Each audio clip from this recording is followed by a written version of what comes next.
Morning student. बेटा history का first chapter चल रहा है अभी आपका, और मैंने आपको अभी लास्ट क्लास में बताया था। तो अब जो नेक्स्ट टॉपिक हमारा था the making of nationalism in Europe, इसको देखते हैं बेटा। और जो आप इस साइड में देखते हो जो वर्ड्स लिखे हैं, सब इंपॉर्टेंट डेट्स लिखे हैं, ये आप नोटबुक में नोट कर लेंगे सभी के बच्चे। ठीक है बेटा, ये इंपॉर्टेंट्स है एग्ज़ाम के पर्पज़ से, और जो भी अंडरलाइन है वो आप उसको नोटबुक में उतार लें, अच्छे से नोट डाउन कर लें। स्टार्ट करते हैं। If you look at the map of the mid 18th century Europe will find that there were no nation states as we know them today. मतलब मिड 18th सेंचुरी के अंदर Europe के अंदर कोई भी नेशन स्टेट्स नहीं था। What we know today as a German, Italy, Switzerland were divided into kingdoms, duchies and cantons whose ruled at their autonomous territories. Okay, German था, इटली और स्विट्ज़रलैंड जो डिवाइडेड थे किंगडम्स में, डिचेस में और कैंटोन्स, उन पर जो रूल था ऑटोनमस टेरिटरीज का था। Eastern central Europe were under the autocratic monarchy with in territories of which live diverse people. जो ईस्टर्न सेंट्रल यूरोप था उसके ऊपर भी किस था, ऑटोक्रेटिक मोनार्ची का था, मतलब कंट्रोल था। They did not see themselves sharing a collective identity और एक कॉमन कल्चर। लेकिन उनके बीच में कोई भी एक कॉमन कल्चर की बात नहीं थी, कोई भी आइडेंटिटीज नहीं थी, आपस में एक सिंपैथी वाली बात नहीं थी। Often they even people different language, और वे अलग अलग तरह की लैंग्वेज बोलते थे। Belong to different ethic groups, और अलग अलग ग्रुप से थे। The Habsburg empire that ruled over Australia Hungary, जो ऑस्ट्रेलिया हंगरी था वो भी हब्सबर्ग एम्पायर के अंदर आता था। For example a patch work of many different region people, जो उसके लोग थे वो भी। It include the एल्पिन regions, Tyrol, Austria and the Switzerland as well as Bohemia where the aristocracy was predominantly German speakings. Means Alpine region भी, Tyrol Australia भी, Switzerland भी, ये सब किसके अंदर आता, बोमिनिया भी, ये सब हब्सबर्ग एम्पायर के अंदर आता था। और जो जर्मनी जो एस्टोक्रेसी पर्सन थे mostly speak the German. It also include the Italian speaking provinces of Lombardy and वेटिनिया, और जो इटालियन स्पीकिंग करते थे वो लैम्बार्डी और वेटिनिया में करते थे। In Hungary half of the population spoke Magyar, लेकिन जो हंगरी के अंदर में जो हाफ पॉपुलेशन थी मैगियार स्पीक करती थी, while other half spoke in variety of dialects, और जो अलग हाफ थी वो अलग लैंग्वेज बोलती थी। In the Galicia the aristocrats spoke Polish, Galicia के अंदर जो एस्टोक्रेट्स स्पोक करते थे वो करते थे पॉलिश करते थे, क्या करते थे, पॉलिश लैंग्वेज बोलते थे। Besides this dominate group there also lived within the boundaries of empire a mass of subject peasant people, जो मोस्टली लोग थे वो पीसेंट पीपल्स थे बोमिनिया के अंदर। Slovaks to the north, Slovenes the Carniola, Croats to the south and Roumans to the state in Transylvania. यही सभी क्या थे, मतलब ये पिसेंट्स वगैरह के था इसके अंदर भी।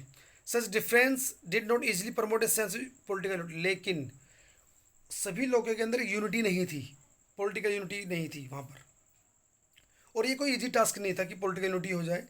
The only type binding this diverse group together a common allegiance to the empire, एक एम्पायर के थ्रू वे एक कलेक्ट होते थे या कॉमन होते थे, अदरवाइज सब चीज़ डिफरेंट थी वहाँ पर। नेक्स्ट है the aristocracy and the new middle classes. Now start. The socially and politically landed aristocracy was the dominate class on the content. Socially और पॉलिटिकल जो लैंडेड एस्टोक्रेसीज थे वही उनको डोमिनेट करते थे लोगों को। The member of this class were united by the common way, मतलब that cut across regional division, अलग अलग क्षेत्र एरिया में ये सब था, मेंबर्स थे। They own state, country side and also town, और उनके खुद का अपने घर भी होते थे, एंड आल्सो टाउन, और टाउन में भी उनके हाउसेज होते थे। They spoke French for the purpose of diplomacy and high society, French जो बोलते थे वो डिप्लोमेसी पर्पज से बोलते या फिर हाई सोसाइटी में बोलते थे। Their families were often connected by tie of marriage, और वे एक दूसरे से कनेक्टेड थे, किसके थ्रू, मैरिज के थ्रू कनेक्टेड थे। This powerful aristocracy was however numerical in small groups, लेकिन जो पावरफुल एस्टोक्रेसी वो था ग्रुप, वो स्मॉल ग्रुप था बस। The majority of the population was made up of the peasantry, और जो मोस्टली पीपल थे वो कौन थे, पिसेंट्री, मतलब खेती वगैरह करते थे। To the west the bulk of the land was farmed by the tenants and small owners, और जो मतलब कुछ किराएदार थे, कुछ स्मॉल ओनर थे.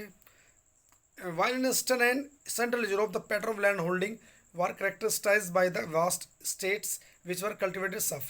कुछ ही लोग थे जो उन पे मतलब ईस्टर्न और सेंट्रल यूरोप के अंदर जो खेती करते थे उस पर लैंड पर और कल्टीवेट करते थे.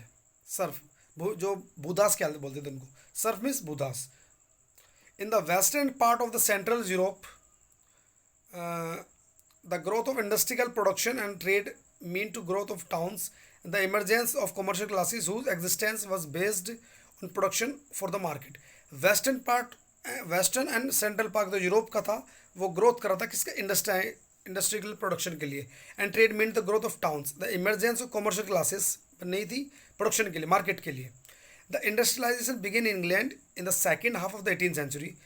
इंग्लैंड के अंदर जो इंडस्ट्रियलाइज था वो 18th सेंचुरी में स्टार्ट हो चुका. But in France and parts of the German state it's occurred only during the 19th centuries. But France और जर्मन के अंदर कब स्टार्ट हुआ है, 19th सेंचुरीज के अंदर.